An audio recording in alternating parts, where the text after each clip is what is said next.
ये टीएमटी क्या होता है और why doctor suggest ECG for the heart health? ECG से हम हार्ट की बहुत सारी बीमारियां डिटेक्ट कर सकते हैं। टीएमटी में हम वही पेशेंट को लीड लगा के उसको ट्रेडमिल पे चलाते हैं या दौड़ाते हैं, तो उससे क्या करते हैं हम कि हार्ट का स्पीड बढ़ाते हैं, रेट बढ़ाते हैं। बहुत फेमस स्टेंट बनाया था डॉक्टर अब्दुल कलाम साहब ने। जो इनोवेट किया था ये था कि आपका स्टेंट जो डाला जाएगा आपकी बॉडी में, वो उसकी कॉस्ट उन्होंने बहुत कम कर दी थी। पहले आपने यदि कभी सुना हो तो स्टेंट 1 लाख 1.5 लाख ऐसे 2 लाख तक के आते थे। अब 25,000 या 40,000 तक का उनका कॉस्ट आ गया है। ज़्यादा स्ट्रेनियस एक्सरसाइज के लिए जा रहे हैं, मोर देन अ स्ट्रेचिंग और मोर देन अ मॉडरेट एक्सरसाइज, तो उसके लिए आपको अपना एक रेगुलर कार्डियक चेकअप या फिटनेस जो ज़रूर करा लेना चाहिए। जब हम एक ही ऑयल को बार बार फ्राई करते हैं, बार बार उसमें चीज़ें तलते हैं, तो जितनी बार हम उसको फ्राई करते हैं या गर्म करते हैं, उसका जो क्वालिटी है वो ख़राब होती जाती है, उसमें ट्रांस फैटी एसिड्स बढ़ते जाते हैं। एंड सर आजकल सुना जाता है हर 10 सेकंड में लोगों को हार्ट अटैक्स आ रहे हैं। महीने में कितनी डेथ्स हो रही हैं, राइट। और फिर उसको डिवाइड करें तो ऐसा फिगर आता है कि हर 10 सेकंड में कहीं ना कहीं पूरे इंडिया में एक डेथ जो है वो हार्ट अटैक की वजह से हो रही है। Hello everyone, welcome to TXP the extreme podcast. सबसे पहले प्लीज़ हमारे इस चैनल को फॉलो करें, सब्सक्राइब करें, हमारे क्लिप्स के चैनल को सब्सक्राइब करें, क्योंकि सारा डेटा जो हम आपके लिए गैदर कर रहे हैं, जो पॉडकास्ट कर रहे हैं, ये हमारी ऑडियंस के लिए है कि उस चीज़ों को आप फॉलो कर पाएँ, अपनी लाइफस्टाइल में कैरी कर पाएँ, जिससे वो आपकी लाइफस्टाइल को और ज़्यादा हेल्पफुल बनाएं। एंड आज का ये शो जो आपके लिए हमने बनाया है, ये आपके हार्ट की हेल्थ से रिलेटेड है, आपके दिल के बहुत करीब रहने वाला है, जिसमें हमारे साथ हैं interventional cardiologist doctor Akhilesh Jain sir, Apollo hospital से। वो हमें बताएंगे कि हमें हमारी हार्ट की हेल्थ को कैसे मेंटेन करना चाहिए, कौन कौन सी ऐसी चीज़ें हैं जो हमारी हार्ट की हेल्थ को प्रॉब्लमेटिक बनाती हैं, कौन से टेस्ट हमें टाइमली बेसिस पे कराने चाहिए, या कोई हमारे सामने यदि हार्ट अटैक हो रहा है किसी का तो उसको सीपीआर की ज़रूरत कब पड़ती है और कैसे देना चाहिए। जानते हैं आज डॉक्टर अखिलेश जैन सर से।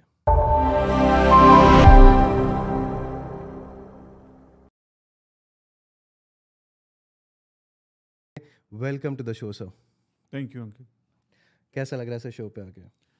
बहुत अच्छा लग रहा है, और मैं चाहता हूँ कि तुम्हारे इस प्लेटफॉर्म के माध्यम से लोगों को इसके बारे में, हार्ट की डिसीज़ के बारे में, इसके प्रिवेंशन के बारे में जानकारी मिले, और जो ये डेडली डिसीज़ है जिसमें हम कई बार यंगस्टर्स या बहुत ही वर्किंग एज में कई बार हम लोगों को खो देते हैं, तो यदि हम एक भी जान बचा पाए तो ये हमारा पर्पस सॉल्व होगा। Very good sir. सर शुरू करते हैं यहाँ से, जहाँ पे आजकल हम सुनते हैं बहुत सारे कॉमनली लोगों में हार्ट अटैक बहुत ज़्यादा होने लगा है, हार्ट डिसीजेस बहुत ज़्यादा होने लगी हैं। सो इनके कॉमन बेसिकली सिम्टम्स या साइंस क्या होते हैं, क्यों इतने ज़्यादा डिसीजेज इंक्रीज हो रही हैं आज की डेट में? देखिए, इसमें दो पार्ट हैं आपके क्वेश्चन में। एक तो क्यों होने लगे हैं ज़्यादा, इंसिडेंसेस क्यों होने लगे हैं, और दूसरा इसके सिम्टम्स और साइन क्या है। ओके। तो हार्ट अटैक के मेनली 8-10, एक्चुअली ये मल्टी फैक्टोरियल डिसीज़ है। आप किसी एक व्यक्ति में एक कारण पिन पॉइंट नहीं कर सकते कि इसको इस वजह से हार्ट अटैक आया। तो ये कई चीज़ों का कंबाइंड इफेक्ट होता है। इसमें आपका जेनेटिक्स भी रहता है, इसमें आपका लाइफ स्टाइल भी रहता है, और इसमें बहुत सारे फैक्टर जो रहते हैं, यदि हम उनको इन्यूमरेट करें तो सबसे पहले high cholesterol, diabetes, blood pressure, smoking, okay. Obesity, lack of physical activity, और आपका जंक फूड या जिसको बोलते हैं डाइट। ओके। इसके अलावा कुछ नॉन मॉडिफाइबल रिस्क फैक्टर हैं, जैसे कि आपका जेनेटिक्स, यदि हेरिडिटरी, आपकी शक्ल आपके पेरेंट्स से मिलती है ना, तो आपकी बीमारियां भी आपके पेरेंट्स से मिलेंगी। ओके। तो वो जो जीन्स में आपके आ रहा है तो इंक्रीज रिस्क रहता है। उस रिस्क को तो हम बहुत ज़्यादा कम नहीं कर सकते हैं क्योंकि वो जेनेटिकली डिटरमिन्ड है, बट जो एक्वायर्ड रिस्क फैक्टर हैं जो मैंने एन्यूमरेट किए, इन पे हम कहीं ना कहीं काम करके उसको रिस्क को कम कर सकते हैं। ओके। सो जैसे आपने बात की अभी यहाँ पे हेरिडिटी की, जैसे कि बहुत ऑब्वियसली सब पेरेंट्स से बच्चों को बहुत सारी चीज़ें मिलती हैं, लुक्स मिलते हैं, आपने बोला डिसीजेस भी आती हैं, नेचर भी आता है। सो अब जैसे you are a cardiologist sir, and हम आज हार्ट की ही बात कर रहे हैं। तो हार्ट डिसीजेज भी उनको बेसिकली पेरेंट्स के थ्रू या बात करें ग्रैंड पेरेंट्स के थ्रू उनके अंदर आती हैं? जी बिल्कुल आती हैं। और इसका जो ट्रांसमिशन है इसको हम 1 to 1 नहीं मान सकते हैं। Okay. किसी फादर को है तो तुमको आएगा ही आएगा, या आपकी मदर को है तो आपको आएगा ही आएगा। ये भी मल्टीफैक्टोरियल होता है।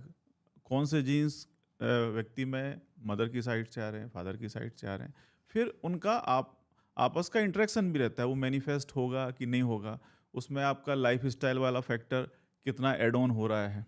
सो हम जब भी मेडिकल साइंस में बात करते हैं प्रोबेबिलिटी की बात करते हैं कि चांसेस कितने हैं।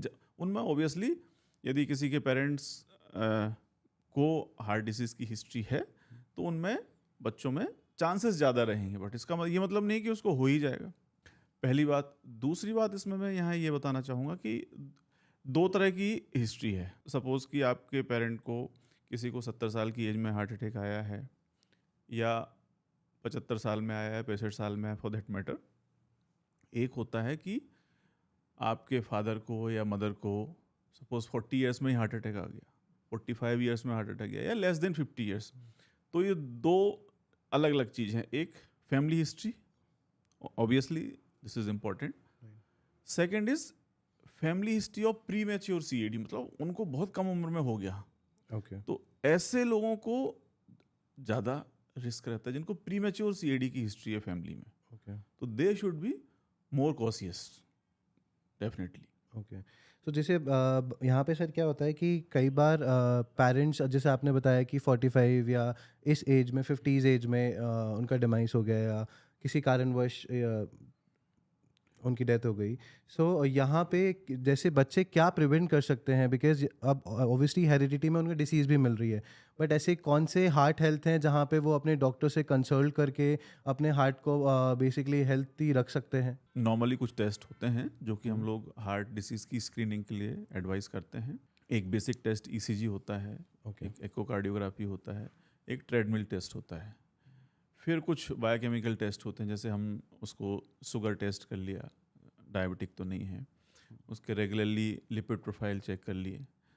तो ये कुछ टेस्ट होते हैं जो ऐसे लोगों को रेगुलरली कराने चाहिए। ब्लड प्रेशर अपना मॉनिटर कर लिया।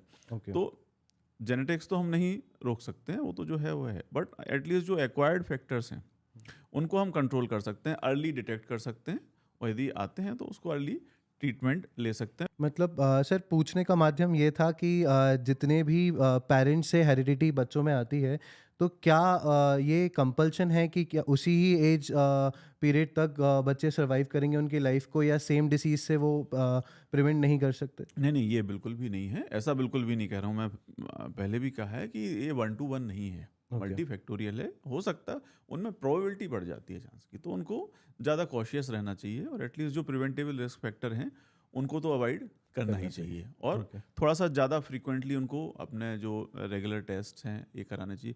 क्योंकि होता क्या है कि कोलेस्ट्रॉल खुद नहीं बोलेगा कि मैं बड़ा हुआ हूँ जब तक आप टेस्ट नहीं करोगे। ब्लड प्रेशर खुद नहीं बोलेगा जब तक कि बहुत हाई लेवल पे ना पहुँच जाए। डायबिटीज़ खुद नहीं बोलेगी जब तक कि वो 5 साल तक उसके सिम्टम्स नहीं आने लग जाएँ। तो बेटर ये होगा कि हम उनको अर्ली टेस्ट करके उनको यदि हैं तो जल्दी डिटेक्ट कर लें, और उनको फिर अकॉर्डिंगली उनके जो भी ट्रीटमेंट है वो प्लान करें, ताकि उनका कम से कम जो इल इफेक्ट है या जो रिस्क है वो ऐड ना हो। ओके। सर ये कार्डियोलॉजिस्ट डॉक्टर या जनरल फिजिशियंस भी जब हार्ट हेल्थ की बात आती है, ये TMT क्या होता है और why doctor suggest ECG for the heart health? ECG से हम हार्ट की बहुत सारी बीमारियां डिटेक्ट कर सकते हैं, बट खासकर हार्ट डिसीज़ के लिए ये एक जब बेसलाइन किसी व्यक्ति को लिटा के हम लोग एक स्टेबल कंडीशन में जो ECG करते हैं वो एक नॉर्मल इलेक्ट्रोकार्डियोग्राम हो गया। TMT में हम वही पेशेंट को लीड लगा के उसको ट्रेडमिल पे चलाते हैं या दौड़ाते हैं, 3 मिनट 6 मिनट 9 मिनट ऐसी स्टेजेस उसकी होती हैं। ओके। तो उससे क्या करते हैं हम कि हार्ट का स्पीड बढ़ाते हैं, रेट बढ़ाते हैं। जब व्यक्ति दौड़ेगा तो उसका हार्ट का काम बढ़ेगा। राइट। तो सपोज रेस्टिंग स्टेज में वो हार्ट का रेट जो है 60 to 100 पर मिनट या 70 to 80 के आसपास होता है। जब वो दौड़ता है तो उसका हार्ट रेट बढ़ता है। हार्ट रेट बढ़ेगा, सपोज हार्ट 1 मिनट में 60 बार काम कर रहा है, उसमें 1 मिनट में 150 बार काम करेगा, तो उसकी ऑक्सीजन की रिक्वायरमेंट बढ़ती है। तो यदि उसको एग्जिस्टिंग ब्लॉकेज हैं आर्टरीज में तो वो ब्लड की सप्लाई उतना नहीं पूरा कर पाएगा। तो जो ईसीजी आपकी रेस्टिंग नॉर्मल थी, बट यदि आपको ब्लॉकेज है तो वो टीएमटी में ईसीजी एबनॉर्मल हो जाएगा। ओके। तो उससे हम इस तरह पिक करते हैं कि कहीं इसको कोई एग्जिस्टिंग ब्लॉकेज तो नहीं है। नहीं है। यूजुअली सिग्निफिकेंट ब्लॉकेजेस जब होते हैं तो टीएमटी पॉजिटिव आता है। ओके। एंड सर ये एंजियोग्राफी और एंजियोप्लास्टी में क्या डिफरेंस है? आजकल ये बहुत कॉमन सुनने में मिलता है डॉक्टर्स से। सो एंजियोग्राफी बेसिकली एक टेस्ट है और एंजियोप्लास्टी एक ट्रीटमेंट है। पहले तो ये अपने को डिफरेंस समझ में आना चाहिए। एंजियोग्राफी क्या है? हम एक एक्सेस लेते हैं आर्टरी का। सारी आर्टरी जाके अल्टीमेटली हार्ट से कनेक्टेड हैं। तो एक एक्सेस लेते हैं। पहले फ्यूमरल होता था, मतलब पैर की आर्टरी से एक्सेस लेते थे। अभी आजकल 99% रेडियल होने लगा, मतलब हार्ट की आर्टरी से एक्सेस लेते हैं। वहाँ एक सीथ पुट करते हैं, बहुत ही 6 फ्रेंच उसको बोलते हैं, या 5 फ्रेंच, मतलब hardly less than 2 millimetre width. उसके थ्रू हम एक कैथेटर एडवांस करते हैं जहाँ पे हार्ट की आर्टरीज जहाँ से निकलती हैं एओर्टा से। वहाँ पर पहुँच के हम उसमें 5 ml या डाई इंजेक्ट करते हैं और उसका एक कैथलैब मशीन होती है, उस पर एक्सरे लेते हैं। बेसिकली मूविंग एक्सरे है। तो उससे पता चलता है कि कहीं आर्टरी में कोई ब्लॉकेज तो नहीं है। सो ये एंजियोग्राफी हो गया। It's hardly takes 5 minutes. Invasive procedure तो है क्योंकि हम आर्टरी का एक्सेस ले रहे हैं, हार्ट तक पहुंच रहे हैं, but almost it is harmless sort of thing. Angioplasty means उसका ट्रीटमेंट। यदि ब्लॉकेज है तो उस ब्लॉकेज को जब हम बलून से या स्टेंट डाल के उसको ओपन जो करते हैं उसको एंजियोप्लास्टी बोलते हैं। ओके सर, ये स्टेंट से मुझे याद आया, एक मतलब बहुत फेमस स्टेंट बनाया था डॉक्टर अब्दुल कलाम साहब ने। और ये क्या था? मतलब बेसिकली उन्होंने जो इनोवेट किया था ये था कि आपका स्टेंट जो डाला जाएगा आपकी बॉडी में, वो उसकी कॉस्ट उन्होंने बहुत कम कर दी थी। स्टेंट एक मेटल स्कैफोल्ड है, उसमें एक प्लेटफॉर्म होता है, फिर उसमें ड्रग ल्यूटिंग, आजकल जो ड्रग ल्यूटिंग स्टेंट्स आ गए, फर्स्ट जनरेशन बेयर मेटल थे, सिर्फ मेटल के स्टेंट थे, अब उसमें ड्रग ल्यूजन आ गया है। तो उसमें कुछ पॉलीमर्स रहते हैं जो कि ड्रग को होल्ड करने के होते हैं, और एक ड्रग रहता है। 3 चीज़ें, 3 कंपोनेंट रहते हैं। अब स्टेंट की जो क्वालिटी, स्टेंट का कंपोजिशन या जो बोलते हैं उसके डिज़ाइंस में बहुत इम्प्रूवमेंट आ गया है। First generation, second generation, third generation almost. तो तीनों चीज़ों में इम्प्रूवमेंट हुआ है। मेटल क्या यूज़ करते थे, उसका क्या थिकनेस था, उसमें इम्प्रूवमेंट आया है। क्या पॉलीमर यूज़ करते थे, उसमें इम्प्रूवमेंट आया है। ड्रग्स कौन कौन से यूज़ करते थे, उनमें इम्प्रूवमेंट आया है। There are many players, many companies who are making stands, many drugs, many designs, and उसके बाद एडवांसमेंट और आने लग गए। और आने लग गए। और जैसे जैसे वॉल्यूम बढ़ता है तो उसका कॉस्ट भी कम हो जाता है। तो आप पहले आपने दी कभी सुना हो तो स्टेंट 1 लाख, 1.5 लाख, ऐसे 2 लाख तक के आते थे। अब 25,000 या 40,000 तक का उनका कॉस्ट आ गया है। ओके। एंड सर, जैसे एक डिफरेंस हमें समझना था, कार्डियक अरेस्ट और हार्ट अटैक में क्या डिफरेंस है? सो बेसिकली तो ये दोनों एक लेमन टर्म है। ओके। हार्ट अटैक पता नहीं किसने इजाद किया है, कैसे ये टर्म आया, पर उसका मतलब ये है, मुझे लगता है कि शायद उसकी डिसीज की सीवियरिटी को एम्फेसाइज करने के लिए ऐसा नाम रखा होगा कि अटैक। So, इसका जो साइंटिफिक टर्म है उसको मायोकार्डियल इन्फाक्शन बोलते हैं। मायोकार्डियम मतलब हार्ट की मसल, इन्फाक्शन मतलब वो इन्फाक्ट होगी, डैमेज होगी। सो जब भी किसी आर्टरी में, हार्ट एक मसल है, उसको भी कंटिन्यूस काम करने के लिए ऑक्सीजन चाहिए। तो जैसे हमारे हाथ पैर में खून की नसें होती हैं, वैसे भी हार्ट में होती हैं। उनको हम कॉर्नरी आर्टरीज बोलते हैं। तो जब वो आर्टरी सडनली किसी भी वजह से बंद, उसमें ब्लॉकेज आ जाता है, तो ब्लॉकेज आ जाता है तो उसकी हार्ट की मांसपेशी का ब्लड की सप्लाई बंद हो जाती है, तो उसमें दर्द होता है या उसमें डैमेज होता है। तो इसको हम हार्ट अटैक बोलते हैं। लेमन टर्म में हार्ट अटैक आ गया। ओके। कार्डियक अरेस्ट मतलब रुक गया, हार्ट रुक गया। हार्ट रुका तो आदमी गया। तो हार्ट रुकने को हम लोग लेमन टर्म में कार्डियक अरेस्ट बोलते हैं। अब कई लोग हार्ट अटैक को भी कार्डियक अरेस्ट बोल देते हैं, बट यदि हम साइंटिफिक मेडिकल टर्मिनोलॉजी में बोलें तो जब हार्ट रुक जाता है उसको अरेस्ट, कार्डियक अरेस्ट बोलते हैं। अब वो हार्ट अटैक की वजह से भी रुक सकता है, और there are an number of reasons जिसकी वजह से हार्ट रुक सकता है, कार्डियक अरेस्ट हो सकता है। ओके। एंड सर, ये मैंने सुना है हार्ट अटैक को टेरर अटैक भी कहा जाता है। अगेन वही है कि उसकी मुझे लगता है कि उसके सिग्निफिकेंस को एम्फेसाइज करने के लिए कि बिल्कुल, कितनी बड़ी बिल्कुल। बीमारी है और कितना इसको जल्दी एक्ट करना है, अपने को कितना सीरियसली लेना है, इस वजह से शायद ये सारी उसके नाम नाम, हाँ इन्वेंट होते हाँ जा हाँ रहे हैं। जी। ओके।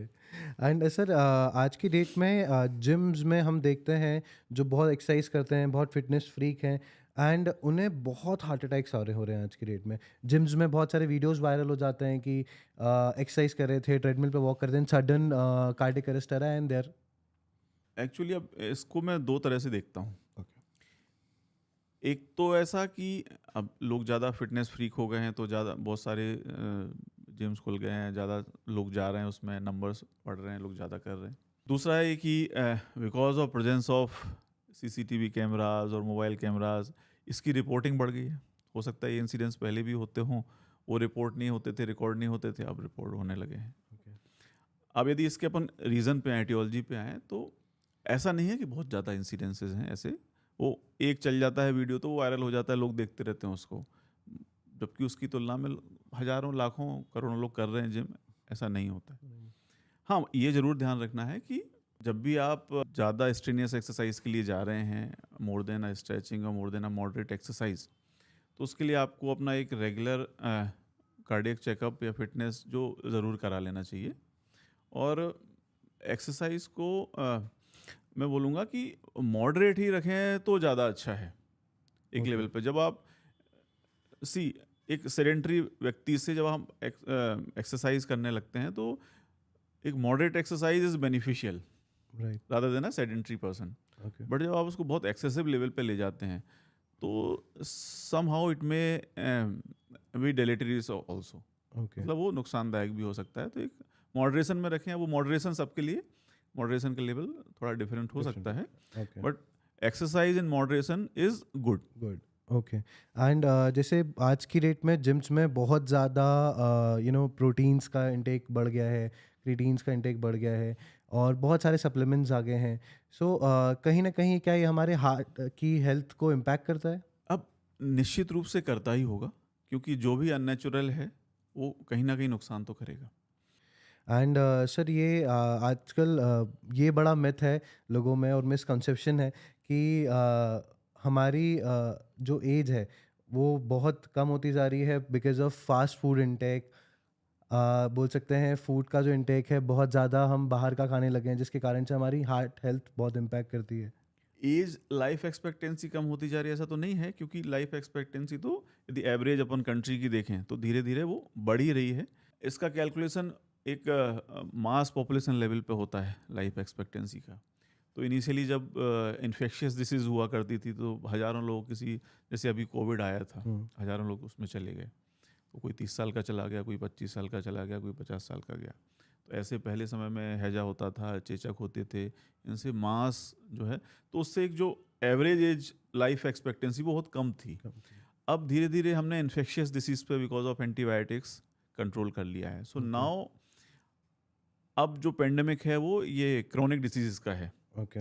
इनको नॉन कम्युनिकेबल डिसीज़ बोलते हैं, जैसे कि blood hmm. Pressure, hypertension, diabetes, hmm. Obesity and obviously cardiac diseases.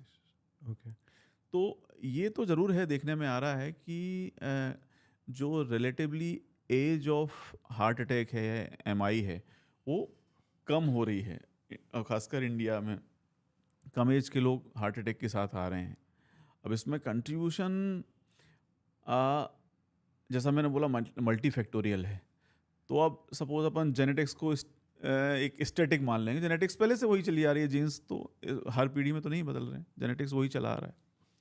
तो कहीं ना कहीं जो एक्वायर्ड फैक्टर्स हैं वो काम कर रहे हैं, वो इसकी रिस्क को बढ़ा रहे हैं। ओके। जैसे कि स्मोकिंग, जैसे कि सेडेंट्री लाइफ स्टाइल, जैसे कि आपका ओबेसिटी, जैसे कि आपका खान पान पे बिल्कुल भी कंट्रोल नहीं रहना।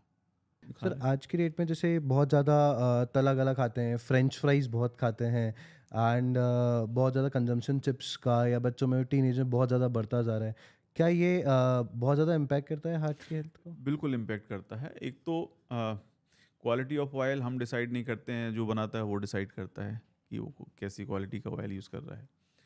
फिर क्या होता है कि जब हम एक ही ऑयल को बार बार फ्राई करते हैं, बार बार उसमें चीज़ें तलते हैं, तो जितनी बार हम उसको फ्राई करते हैं या गर्म करते हैं, उसका जो क्वालिटी है वो ख़राब होती जाती है, उसमें ट्रांस फैटी एसिड्स बढ़ते जाते हैं।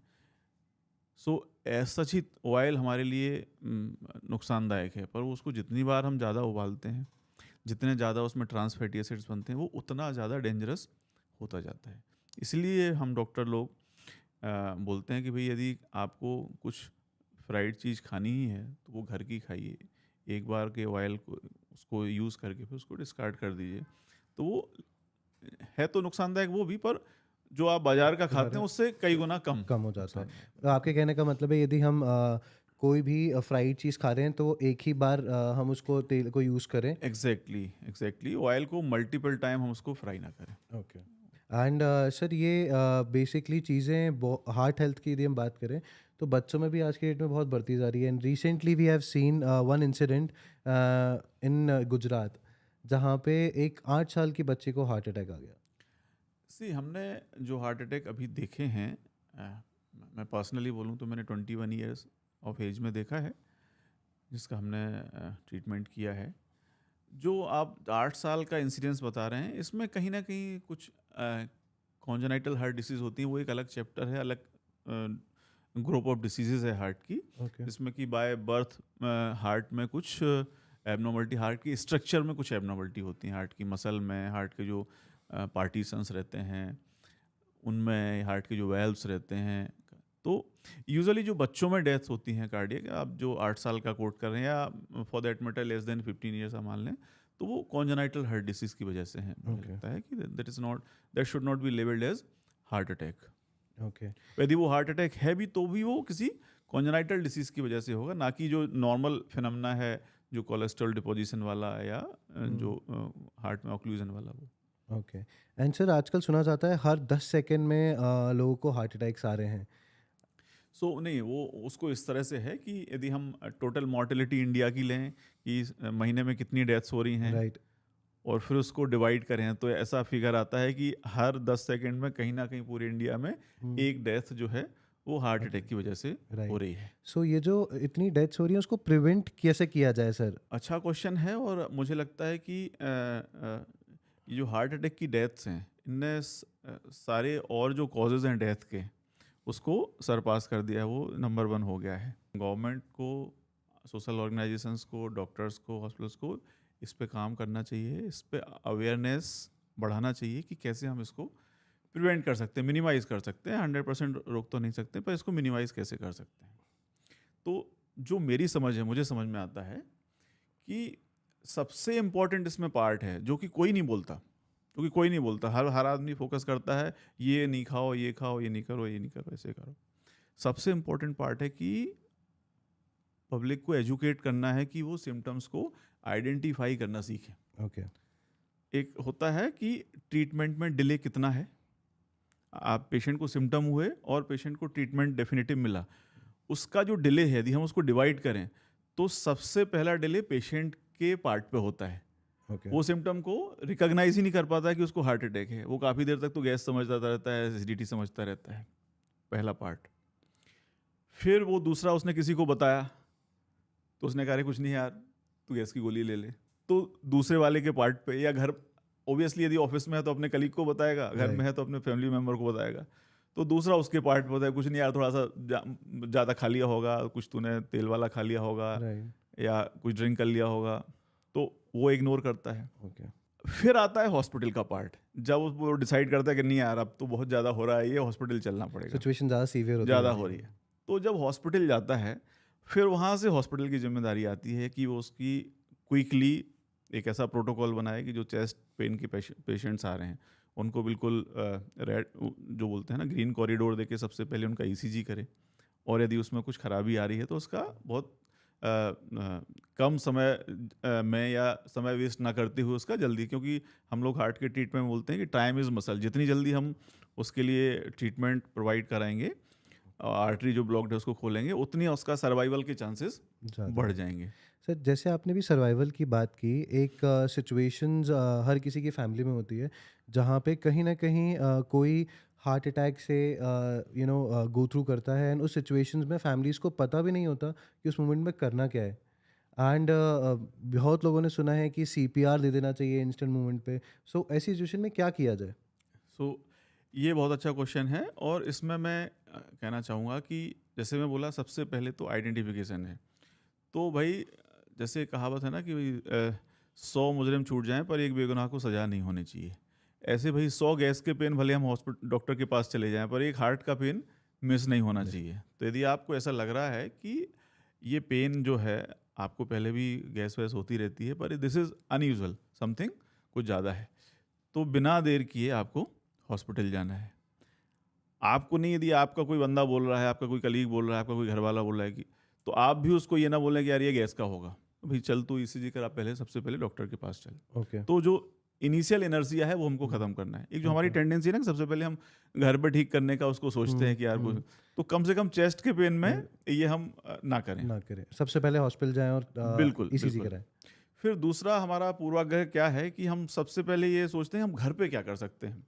जो भी मैं देखता हूँ सोशल मीडिया पे, टीवी पे, पेपर में, कि घर पे क्या कर सकते हैं। तो मेरा कहना है कि हार्ट अटैक के केस में आप घर पे कुछ भी नहीं कर सकते, कांट ओके। Do anything. आपको as early as possible hospital पहुंचना है। ओके। वो लोग बोलते हैं पुड़िया बना के ये रख लो, पुड़िया बना के, डिस्प्रिन की टैबलेट रहती है, एस्प्रिन, जो एंटीप्लेटलेट ले सकते हैं, बट वो भी आप 10 मिनट तो वेट कर ही सकते हैं। 10 मिनट में हम जहाँ भी आप रहते होंगे 10 से 15 मिनट में आप हॉस्पिटल पहुँच जाएंगे। एक 5 मिनट में ईसीजी हो जाएगा। देन डिसाइड कि हाँ यदि है तो आप पूरा उसका एस्प्रिन क्यों, एस्प्रिन भी लीजिए, क्लोपिडोग्राल लीजिए, जो भी उसके ट्रीटमेंट हैं सारे ओके। लें। तो सबसे पहला एनर्जिया ये तोड़ना है कि हम पहले घर पे 1 घंटा बर्बाद ना करें, ओके। क्योंकि आप गोली लेंगे कुछ तो 1 घंटे उसका वेट भी करेंगे कि ये ले लो, फिर देखते हैं इसका क्या इफेक्ट आता है। राइट।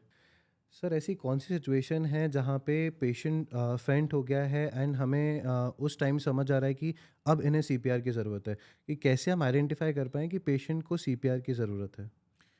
सो यदि पेशेंट फेंट हुआ तो बेसिकली अब हमको ये डिसाइड करना है कि वो एक्चुअल में अरेस्ट हुआ है कि किसी और वजह से फेंट हुआ है। तो सबसे पहले तो हम उसको आवाज़ देते हैं ओके। कि भाई गणेश, रमेश, कैसा है तू। यदि ओके। वो आवाज़ देता तो ठीक है। फिर उसको एक बार टैप करते हैं कंधे पे जोर से, ओके। उसमें रिस्पॉन्ड कर जाता तो ठीक है। नहीं रिस्पॉन्ड करता है तो हमें उसकी पल्स, जो नब्ज चेक करना बोलते हैं ना, नब्ज चेक करना है। हम लोग तो रेडियल हाथ की नब्ज चेक करते हैं, और ये फेंट होती है, सब लोग ये पालपेट नहीं कर सकते हैं, तो हम गर्दन की यहाँ की नस, जो ये बड़ी नस होती है, ओके। तो इसको एक बार पालपेट करके देखना है। सो यदि बुलाने पे कोई रिस्पॉन्स नहीं दिया, उसको टैप करने पे उसने कोई रिस्पॉन्स नहीं दिया, उसकी नर्व्स भी पालपेट नहीं हो रही, then it is time to start CPR. CPR. Yes. Okay. So ये बहुत बड़ी हेल्प होगी सर, क्योंकि ऑडियंस आज की डेट में नहीं समझ पाती कि जब किसी फैमिली में किसी को हार्ट अटैक से कोई गो थ्रू कर रहा है तो उस मोमेंट में करना क्या है। जी। And that will help so better. Basically एक तो अनविटनेस्ड फेंटिंग किसी को हुई, हमने को नहीं पता। अब मान लो किसी को, यदि आपने उसने बोला कि हमको सीने में दर्द हो रहा है, पसीना आ रहा है, और ये बोलते बोलते ही फेंट हो गया, तो उसमें फिर हमको ये सब स्टेप्स जाने की ज़रूरत नहीं है। ओके। हमको मालूम है कि हमारे सामने ही ये बातचीत कर रहा था अटैक, तो फिर तो उसमें से सीपीआर अपने को शुरू कर ही देनी है। ओके। कोई अनविटनेस्ड ऐसा है कि आप बाकी अभी तक आपने कुछ बोला नहीं था, कुछ बात नहीं हुई थी, सडन से फेंट हो गया, तो they are many other reasons कि हो सकता है फेंट हो जाए, ग्लूकोज शुगर कम होने की वजह से फेंट हो जाए। तो ओके। उसके लिए ये सब चीज़ें हैं कि आपको पहले कंफर्म करना करना है, चाहिए। हाँ, कि पल्स आ रही है कि नहीं आ रही, उसके बाद सीपीआर करना है। ओके। और सर, एक बड़ा मिथ है कि मिथ है या फैक्ट है, आई डोंट नो, कि वेजिटेरियन और नॉन वेजिटेरियन में से ज़्यादा जो नॉन वेज खाते हैं, क्या उन्हें हार्ट अटैक के सिम्टम्स ज़्यादा होते हैं?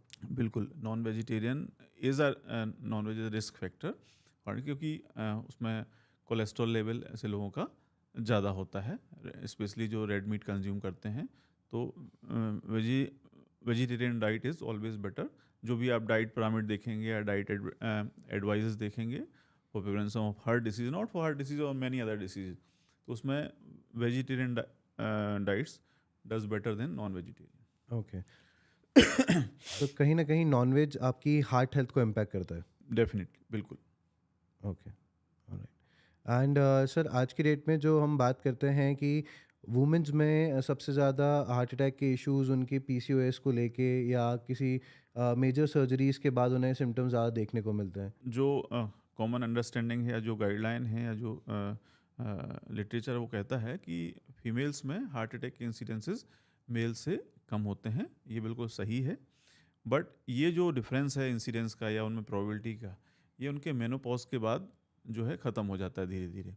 सो बेसिकली जो मेनोपॉज के पहले जो उनके एस्ट्रोजन या हार्मोन्स जो रहते हैं, they provide some sort of protection from heart attack in womens, but it is not an absolute term. Again there are females in their 30s और 40s who suffered heart attack, but हम जब overall incidences देखते हैं, compare करते हैं, तो they are lesser than Men. Yes. Okay sir, मेरी एक फ्रेंड है जिसकी ओवरी सर्जरीज हुई थी, एंड उसके बाद उन्होंने बहुत रिसर्च किया, and she got to know कि सर्जरी के बाद उनके सिम्टम्स ऑफ हार्ट अटैक के चांसेस बढ़ जाते हैं। हाँ, सो यदि ओफेरेक्टोमी जिसको ओवरीज निकाल दी, तो ये जो फीमेल्स हार्मोन रहते हैं एस्ट्रोजन प्रोजेस्टेरोन वगैरह, they are secreted from there only. So यदि वो प्रोटेक्शन तो ख़त्म हो गया ना, आपने यदि जो फीमेल हार्मोन का सिस्टम है उसको रिमूव कर दिया, तो somehow that protection will and. Okay, तो उसमें चांसेस ज़्यादा चांसेस बिल्कुल धीरे धीरे बढ़ने लगेंगे। एंड उसको कैसे प्रिवेंट किया जा सकता है? Then the other risk factors are same for Okay. male and male and female, yeah. Okay. So other risk factors are same. Okay, and sir एक दो चीज़ें और हैं, जैसे कि आज की डेट में बोला जाता है कि ज़्यादा एक्सरसाइज, जो हमने अभी बात की थी, बहुत बहुत एक्सरसाइज करने के बाद भी इम्पैक्ट बढ़ जाता है आपके हार्ट अटैक होने का, बिकॉज आपकी हार्ट रेट बहुत ऊपर नीचे हो जाती है। एंड जो आज की डेट में फिटनेस बोल सकते हैं, सेलिब्रिटीज़ हैं जो एक्सेसिव एक्सरसाइज करते हैं, एब्स बनाते हैं, जिम करते हैं, तो वो कैसे अपनी हार्ट हेल्थ को प्रिवेंट करके रख सकते हैं? सो एक्सरसाइज करना बुरा नहीं है, एक लिमिट तक तो एक्सरसाइज इज़ बेनिफिशियल। हम लोग रिकमेंड ही करते हैं कि आपको सेडेंटरी लाइफ स्टाइल नहीं, एक्सरसाइज करना है बॉडी को फिट रखने के लिए, कार्डियक फिटनेस के लिए भी, और बाकी मस्कुलोस्केलेटल फिटनेस के लिए भी एक्सरसाइज ज़रूरी है। बट जैसे मैंने कहा कि extreme is always bad, extreme of anything is bad. So एक एक्सट्रीम लेवल तक ना जाएं, उसको मॉडरेशन में रखें। Exercise moderation is can be different from it can vary from person to person, but इसको मॉडरेशन में रखेंगे तो हार्ट का जो रिस्क जो एक्सरसाइज से है वो उसका बेनिफिशियल इफेक्ट आपको मिलेगा। Okay, and sir heart treatments की बात आती है, तो ऐसे कौन से हार्ट के ट्रीटमेंट्स हैं जो बेसिकली आज के डेट में डॉक्टर्स फॉलो करते हैं ऑन अदर वेज? सी सो दो पार्ट हैं इसके। एक तो प्रिवेंशन हो गया है ना, तो हम जो रेगुलर चेकअप से रिस्क फैक्टर आइडेंटिफाई करते हैं। यदि किसी का कोलेस्ट्रॉल ज़्यादा है, किसी का शुगर ज़्यादा है, किसी का ब्लड प्रेशर ज़्यादा है, तो उसके लिए लाइफस्टाइल मॉडिफिकेशन हम एडवाइस करते हैं।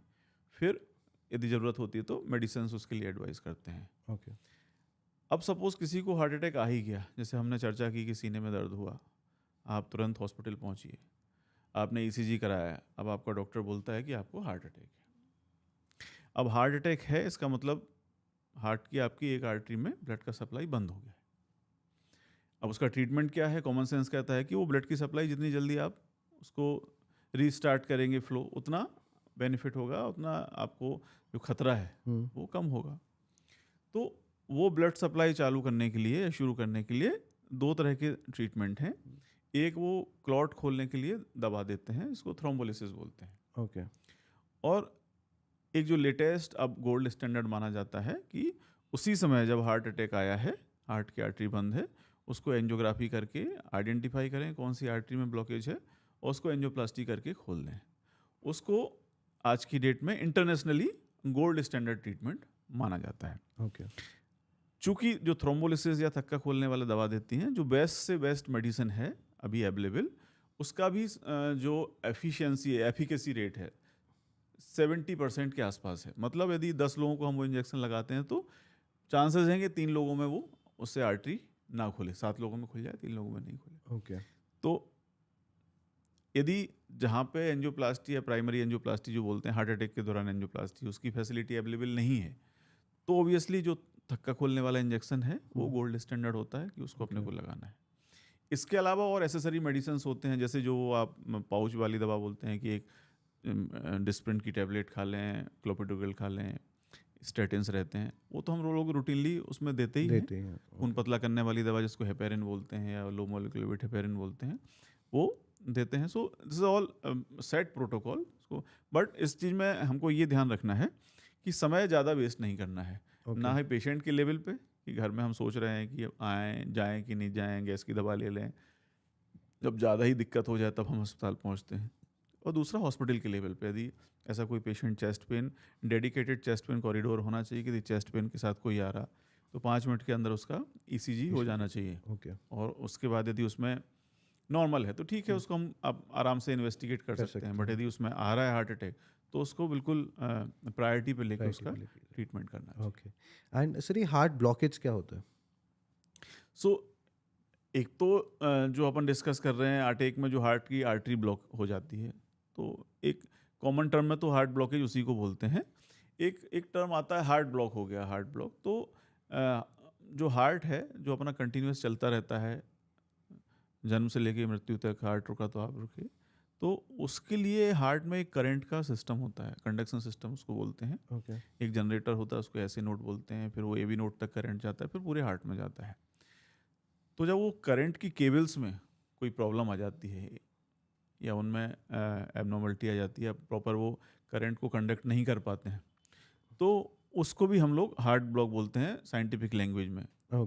तो कई बार हम उससे इसको कंफ्यूज ना हो. That is different. Current problem है हार्ट का, वो भी डेंजरस होता है. और ये हार्ट की आर्टरी में जो ब्लॉकेज होता है इसको भी एक लेमन टर्म में ब्लॉकेज बोलते हैं. एंड सर ये बाईपास सर्जरी क्या होती है and why it is needed? So bypass surgery भी एक तरीका है जो अपनी हार्ट की आर्टरीज में जो ब्लॉकेजेस आते हैं उनको ठीक करेक्ट करने के लिए. तो बाईपास जैसे नाम है, एंजियोप्लास्टी में तो हम जो ब्लॉकेज है उसी को ठीक कर देते हैं, उसी को क्लियर कर देते हैं, तो एंजियोप्लास्टी हो गया. और कई बार ब्लॉकेजेस इतने ज़्यादा होते हैं और ऐसी जगह होते हैं, इस तरह के होते हैं कि उसमें स्टेंट से एंजियोप्लास्टी से उसको क्लियर करना पॉसिबल नहीं होता है. तो ऐसे केस में हम वो बाईपास कर देते हैं उस ब्लॉकेज को. उसके पहले से आर्टरी को कनेक्ट करके उसके बाद तक एक कंड्यूट लगा देते हैं, जो कि यूजुअली हमारी आर्टरी या वेन ही होती है हमारे शरीर की. तो उसको हम बाईपास सर्जरी बोलते हैं. यानी इसकी कब ज़रूरत पड़ती है सर, जब बेसिकली आपका वो ब्लॉकेज निकल नहीं सकता उस एंजियोग्राफी जब एंजियोप्लास्टी प्रोसीजर से यदि ब्लॉकेज नहीं निकल सकता है, नहीं क्लियर हो सकता है, या कम्प्लीटली या मल्टीपल ब्लॉकेजेस हैं जिसमें कि उतना स्टेंट लगाना पॉसिबल नहीं है उतनी जगह, ऐसे केसेस में हम लोग बाईपास रिकमेंड करते हैं. एंड सर ये हमारी ऑडियंस के लिए ऐसे कोई 5 फूड टिप्स बताइए जो बेसिकली हार्ट हेल्थ के लिए अच्छे होते हैं. सो मैं इन चीज़ों में भरोसा नहीं करता कि 2 ऐसी चीज़ें खा लीजिए, 5 ऐसी चीज़ें छोड़ दीजिए. बट एक कॉमन अंडरस्टैंडिंग होनी चाहिए कि आप क्या खा रहे हैं. तो जब भी आप कुछ खाते हैं आपने ये देखना है उसमें कि इसमें ऑयल कितना है और शुगर कितनी है. तो ऐसी चीज़ों को अवॉइड करना है जिसमें ज़्यादा ऑयल हो और ज़्यादा शुगर हो. ठीक है. आप फल सारे खा सकते हैं, यदि डायबिटिक्स हैं वो भी फल खा सकते हैं, पर उनको यह है कि एक लिमिट में लेना है. आप सब्जियां सारी खा सकते हैं.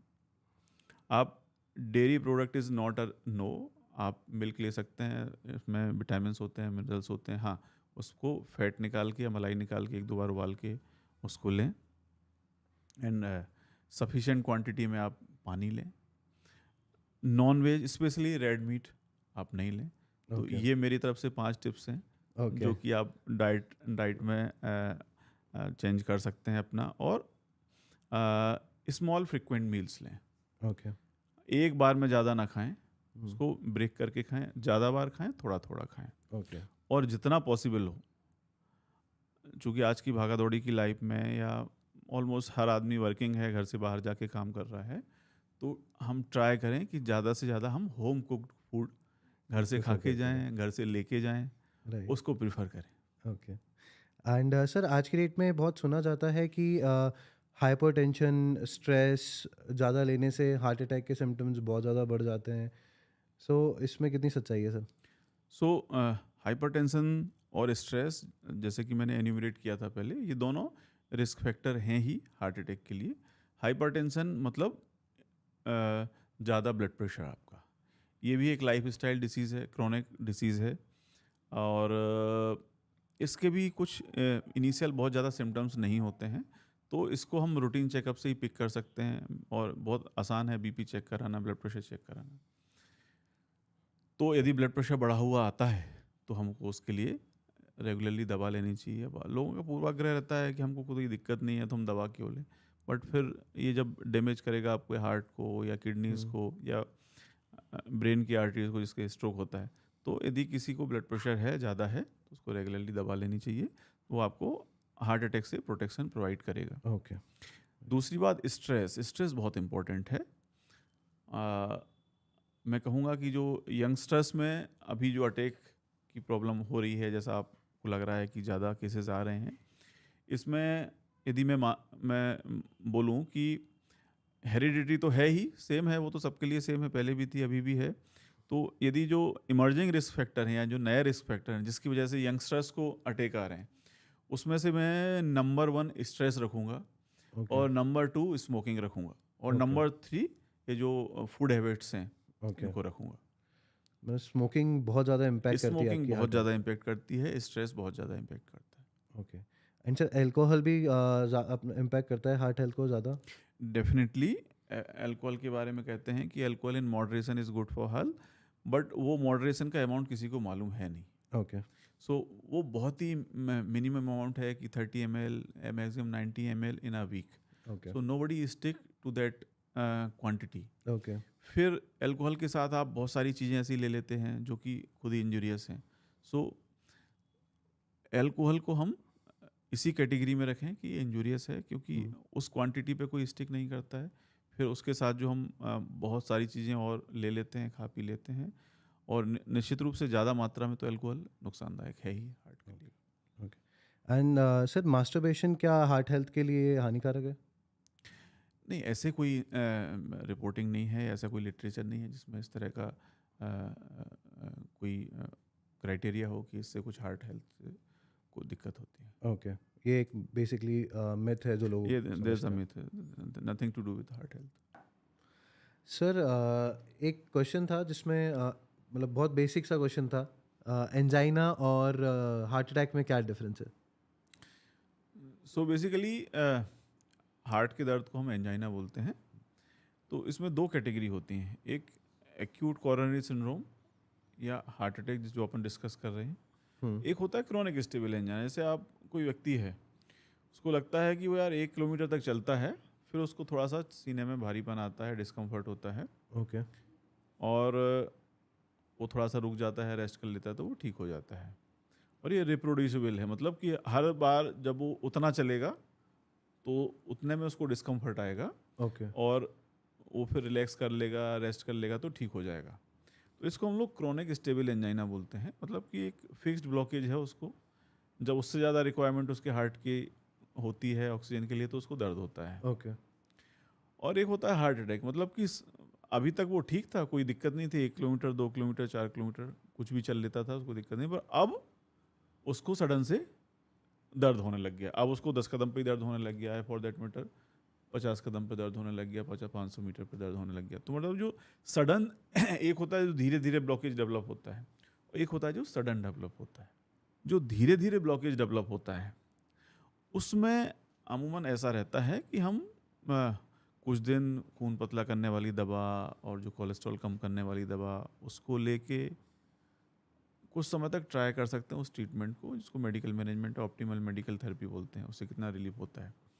बट जो एक्यूट कोरोनरी सिंड्रोम है, जो हार्ट अटैक है, जिसको सडन पेन डेवलप होता है, वो हार्ट अटैक है, और इसमें गाइडलाइन कहती हैं कि इमीडिएट ट्रीटमेंट की आवश्यकता होती है। ओके।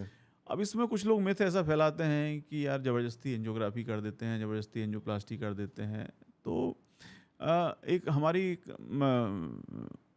कॉमन मैन की, या मैं खुद उसमें शामिल हूँ, कि टेंडेंसी रहती है कि भाई जब तक काम कम इन्वेजिव से चल जाए तब तक अच्छा है। ओके। बट गाइडलाइन ये कहती हैं कि यदि किसी को हार्ट अटैक हुआ है तो उस केस में उसको जल्दी से जल्दी एंजियोग्राफी करके देखना चाहिए कि ब्लॉकेज कहाँ है, कितना परसेंट है, और यदि सिग्निफिकेंट ब्लॉकेज है और गाइडलाइन के हिसाब से यदि उसमें स्टेंट डालने की या बाईपास करने की ज़रूरत है तो वो करना चाहिए।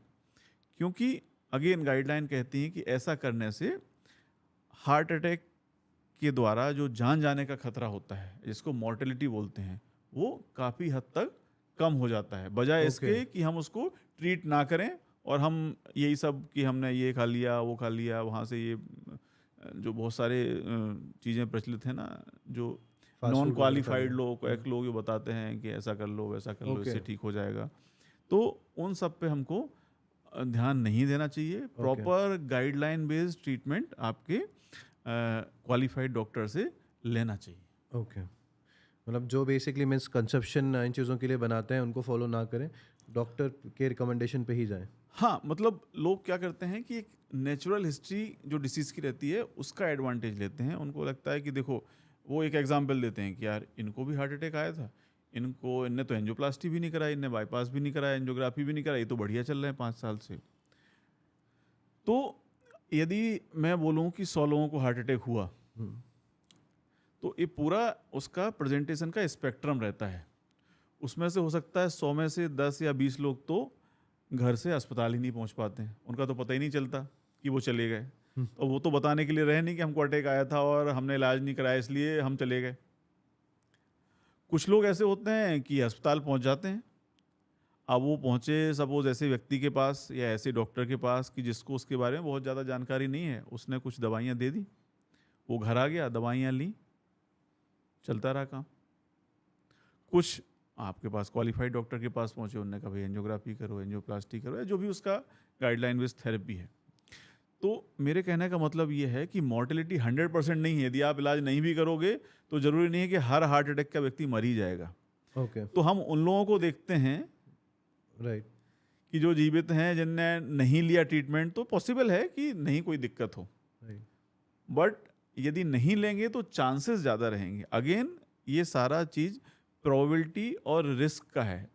ये 1 to 1 ऐसा बिल्कुल नहीं है कि यदि तुम्हें हार्ट अटैक हुआ है, तुमने एंजियोग्राफी नहीं कराया, तुमने उसका इलाज नहीं कराया, तो तुम मर ही जाओगे। But chances of mortalities are high. अब वो चांस लेना चाहते हैं कि उसको प्रॉपर ट्रीटमेंट कराना चाहते हैं, ये डिसाइड करना पड़ेगा। तो जो ये प्रो नॉन इन्वेजिव या प्रो सॉर्ट ऑफ, हम आयुर्वेद तो नहीं बोलेंगे, पर जो क्वैकरी टाइप के ट्रीटमेंट होते हैं कि ये खा लो, ये ले लो, ये ऐसा कर लो, फॉलो नहीं करना चाहिए। उसको फॉलो नहीं करना चाहिए। क्वालिफाइड डॉक्टर के पास गाइडलाइन बेस्ड ट्रीटमेंट लेना चाहिए। उससे आपका निश्चित रूप से चांसेस ऑफ जो डैमेज है, चांसेस ऑफ डेथ हैं, चांसेस ऑफ मॉर्टेलिटी है, वो कम होगा। एक और क्वेश्चन था सर मेरे जो माइंड में आ रहा था कि लोगों को बहुत मिसकंसेप्शन है ये बैड कोलेस्ट्रॉल और गुड कोलेस्ट्रॉल के बारे में, या उन्हें अभी तक एक डिफरेंस समझ नहीं आता। What is good cholesterol and bad cholesterol? Cholesterol जो है अपनी बॉडी में ही बनता है। हमारी जो भी हम लेते हैं डाइट, चाहे वेजिटेरियन हो, नॉन, कहीं ना कहीं हर मात्रा में फैट्स उसको रहता है। तो उसकी डेंसिटी के हिसाब से उसके जो मॉलिक्यूल्स होते हैं उसको डिफाइन किया है, डिफरेंशिएट किया है। उसमें 2-3 तरह के होते हैं। इसको LDL बोलते हैं, एक HDL होता है, एक ट्राइग्लिसराइड होता है, या VLDL होता है। तो LDL जो मॉलिक्यूल है वो हार्ट के लिए सबसे ज़्यादा नुकसानदायक होता है। HDL को हम गुड कोलेस्ट्रॉल बोलते हैं। और कहीं ना कहीं ट्राइग्लिसराइड और जो VLDL रहते हैं ये भी हार्ट के लिए नुकसानदायक होते हैं। LDL कम करने के लिए पहले तो डाइटरी मॉडिफिकेशंस होते हैं, एक्सरसाइज होती है, सिमिलरली फॉर ट्राइग्लिसराइड। पर अभी तक जो मेडिसिन की प्रैक्टिस है उसमें HDL को बढ़ाने के लिए ऐसे कोई डेफिनेट मेडिकेशन नहीं है। बट फॉर दैट मैटर, जो आपने पूछा कि HDL को हम गुड कोलेस्ट्रॉल मानते हैं, और LDL और ट्राइग्लिसराइड को ये बैड कोलेस्ट्रॉल की श्रेणी में आते हैं। ओके, एंड सर ये एक यंगस्टर्स में थोड़ा सा मिथ है कि क्या मास्टरबेशन से हमारे हार्ट हेल्थ का इम्पैक्ट होता है? एक्चुअली दिस इज़ ये जो है ये टोटली अनरिलेटेड फिनोमेना है। ये आपके हार्मोनल एक्टिविटी है, सेक्सुअल एक्टिविटी है। इसका हार्ट से कुछ लेना देना नहीं है। ऐसे बहुत सारे मिथ्स लोग पाल लेते हैं या सर्कुलेट होते हैं, बट इसका हार्ट हेल्थ से लेके कोई संबंध नहीं है। इसको it does not affect your heart negatively या बैडली। Okay, that's good sir. And sir, जैसे हार्ट ट्रीटमेंट बहुत से लोगों के हो जाते हैं, या हार्ट अटैक हो गया, ट्रीटमेंट करा लिया, बाईपास सर्जरी हो गई, या हमने स्टेंट लगा लिया बॉडी में, सो उसके बाद के कॉन्स क्या क्या हो जाते हैं, क्या क्या चीज़ें ऐसी हैं जो बेसिकली फॉलो करनी पड़ती हैं? बहुत सी चीज़ें हैं जहाँ पे हमें लगता है कि अब मेरे को टैबलेट्स पे ही रन करना पड़ेगा आगे, क्या एक आगे और रिस्क है हार्ट अटैक होने का? हम कहें कि हिंदुस्तान में खासकर हम्म। ये बड़ा लोगों को प्रॉब्लम है कि क्या सब जीवन भर दवाई खानी पड़ेगी। तो जब मेरे पेशेंट से पूछते हैं तो बोलते हैं भाई हम खाना भी तो जीवन भर खाते हैं, है ना। तो चूंकि हम ये माने कि हम लकी हैं कि हम उस एरा में हैं जब इस चीज़ का इलाज अवेलेबल है, ट्रीटमेंट अवेलेबल है, वी शुड बी हैप्पी।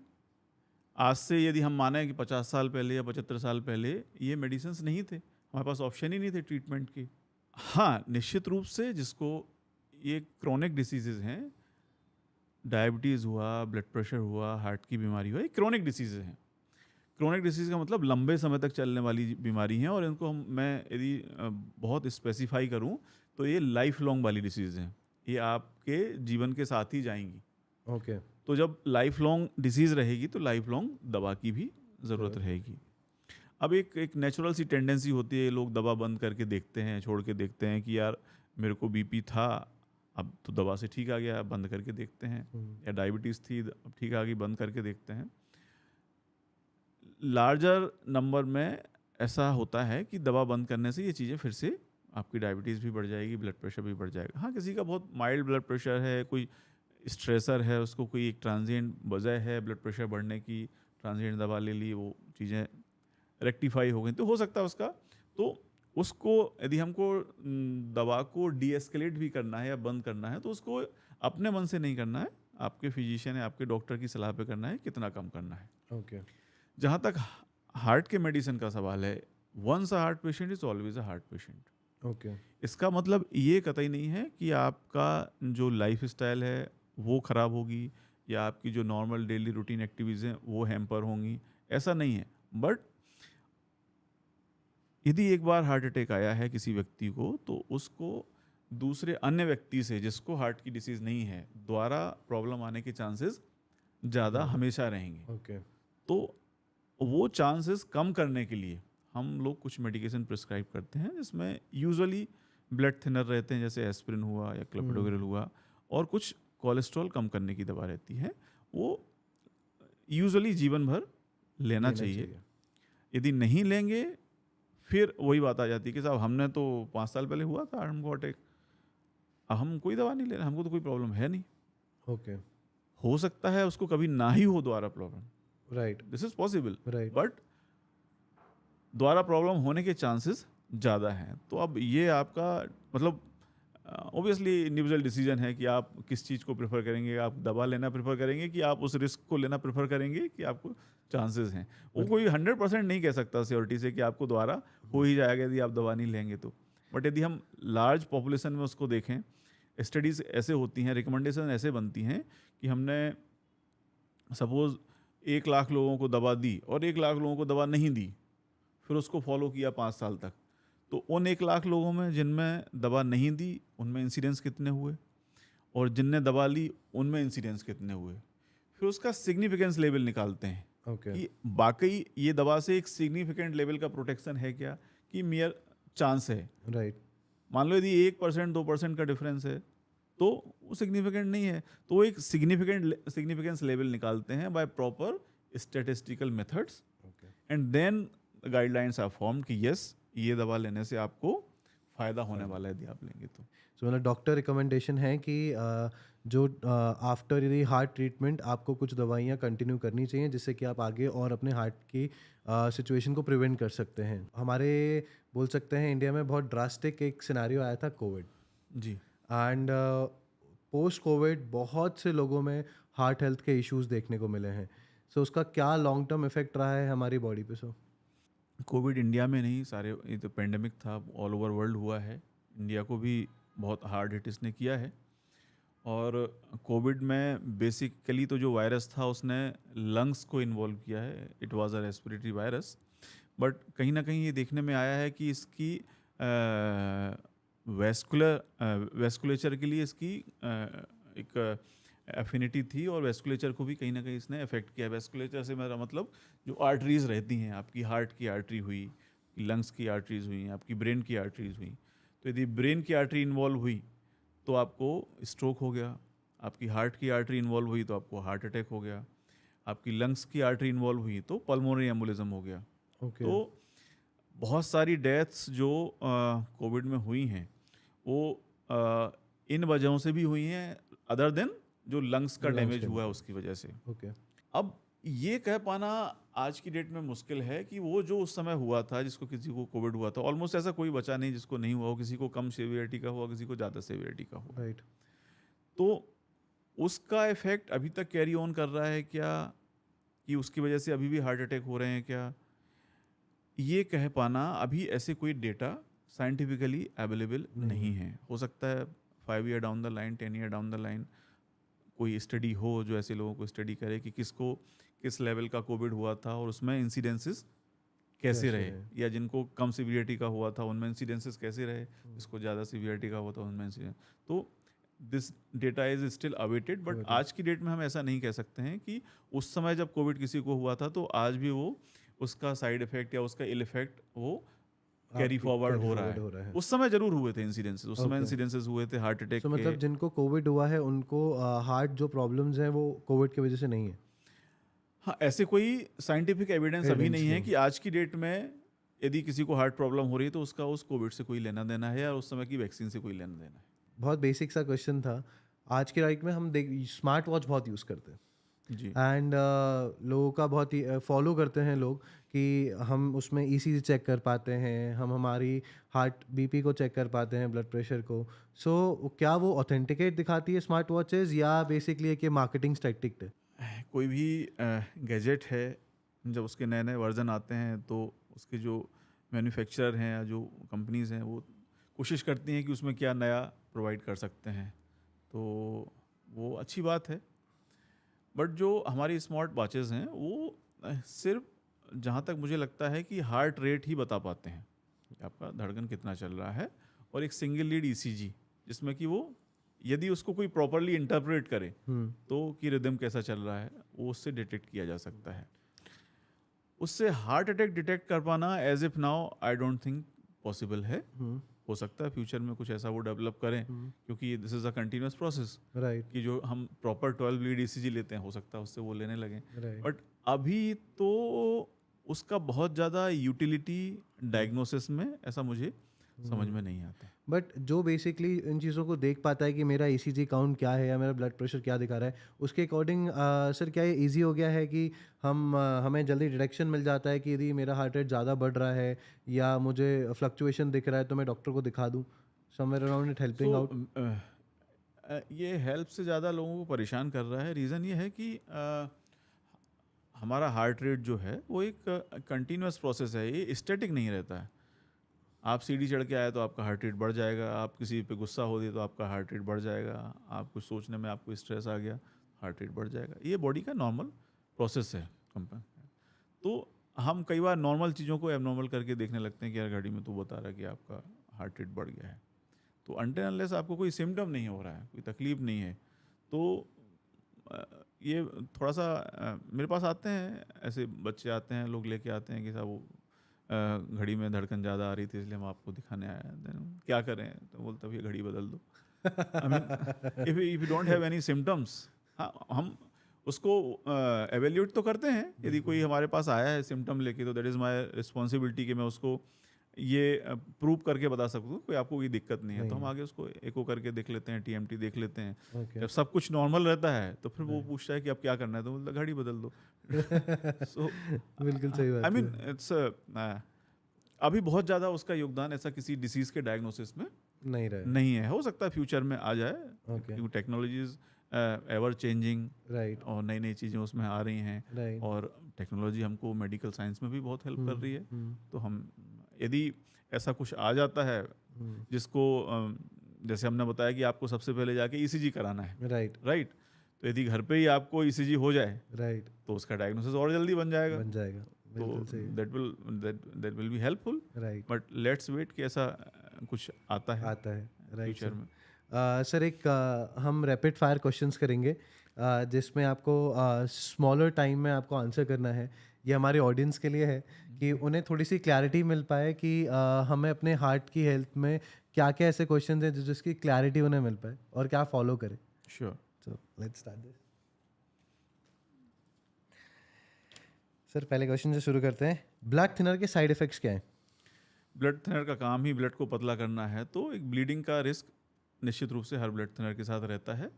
किसी के साथ कम, किसी के साथ ज़्यादा, बहुत मल्टीपल टाइप के ब्लड थिनर्स हैं। तो बस यही एक साइड इफ़ेक्ट है उनका कि ओके ब्लीडिंग का रिस्क थोड़ा ज़्यादा होता है। ओके एक एस्प्रिन है जिससे कि थोड़ा सा गैस्ट्राइटिस है, एसिडिटी का रिस्क ज़्यादा होता ज़्यादा होता है। ओके सर अगर फैमिली हिस्ट्री में यदि आपके कोई फ्रीक्वेंटली हार्ट अटैक होता है या हुआ है पहले, तो हाउ फ्रीक्वेंटली हमें चेकअप कराने ज़रूरी है? इसमें दो चीज़ें हैं। एक तो कितनी उसको अर्ली एज से चेकअप कराना ज़रूरी है, और दूसरा एटलीस्ट ईयरली तो उसको अपना जो रूटीन चेकअप है, जो रिस्क फैक्टर्स हैं उनके लिए असेसमेंट कराना जरूरी है। ओके जिनकी फैमिली में प्रीवियस हिस्ट्री रही है, हर किसी को अपने हार्ट की हेल्थ चेकअप हर ईयर करा लेना चाहिए। एटलीस्ट ईयरली, और उसको स्टार्ट भी जल्दी कर देना चाहिए। 30 से तो स्टार्ट कर ही देना चाहिए। ओके मतलब मुझे भी फॉलो करना स्टार्ट करना पड़ेगा। सर स्ट्रेस टेस्ट कराने से क्या पता चलता है? स्ट्रेस टेस्ट यूजुअली हम ट्रेडमिल स्ट्रेस टेस्ट करते हैं। एक डोविटामिन स्ट्रेस भी होता है, बट वो बहुत ज़्यादा प्रचलन में नहीं है, बहुत ज़्यादा फिजिबल नहीं होता है। तो स्ट्रेस टेस्ट से हम अपना हार्ट का रेट बढ़ाते हैं, ट्रेडमिल पे चलाते हैं, और हार्ट का रेट बढ़ा के उसका रिजर्व देखते हैं कि कहीं कोई ब्लॉकेजेस तो नहीं है। तो यूजुअली हम जो टारगेट रहता है, टारगेट हार्ट रेट उसको बोलते हैं, 220 माइनस पेशेंट का एज। सपोज किसी का 40 एज है, ओके तो हम 180 तक उसको यूजुअली ले जाते हैं, और 180 का 85% भी सफिशिएंट होता है। तो 180 का 85% हम लें तो नियर अबाउट 155 ऐसा कुछ आता है।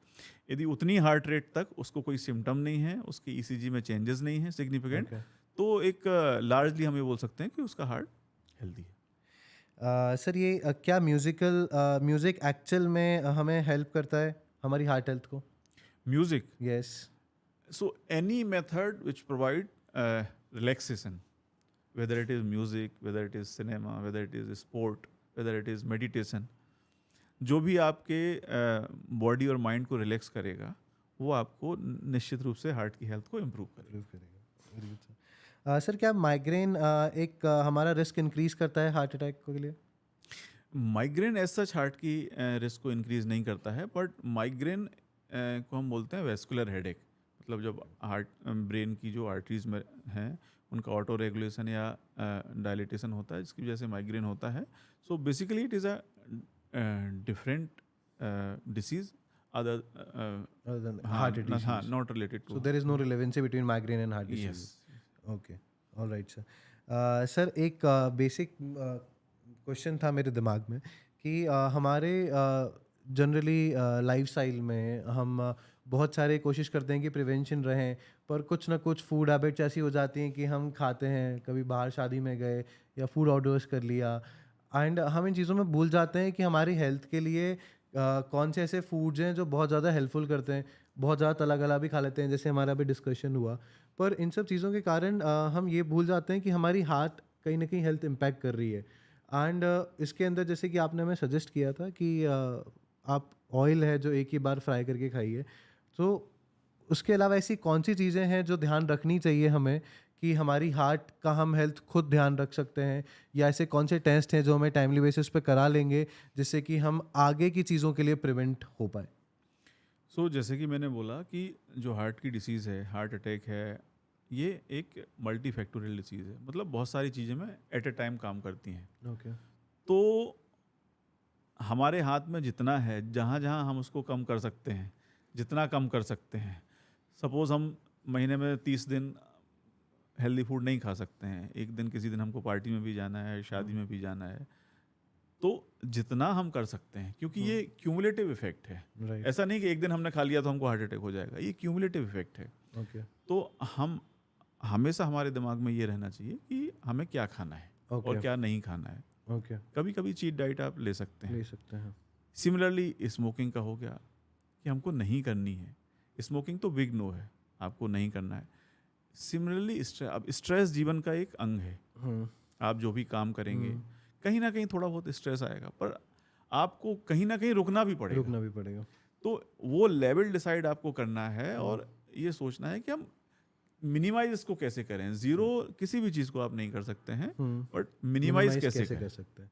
मिनिमाइज करने से आप अपनी उस हाँ, इश्यूज जो को कम कर जो सकते जो बैड रिस्क फैक्टर है उसको मिनिमाइज कैसे करें, हैं। ओके। और जो गुड रिस्क फैक्टर है उसको मैक्सिमाइज कैसे Maximize करें। आप कैसे कर एक्सरसाइज सकते कैसे अच्छा करें, कैसे अच्छी डाइट लें, कैसे अच्छी स्लीप लें, ओके। ये आपको देखना है राइट। है ना। सो इन सब का क्यूमुलेटिव इफेक्ट है।